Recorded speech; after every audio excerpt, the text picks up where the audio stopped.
Hey guys,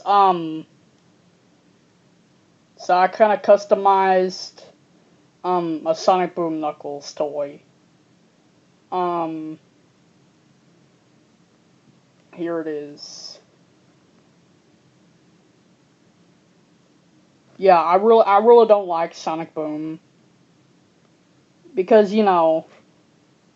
I'm just not used to it. I wish the way things were before Sonic Boom came out. They still had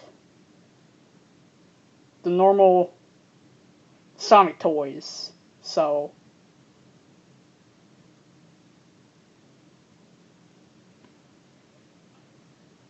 but who out there thought that I was gonna mess it up anyway, even if it wasn't Sonic Boom? Um, Thumbs up to you if you predicted that. But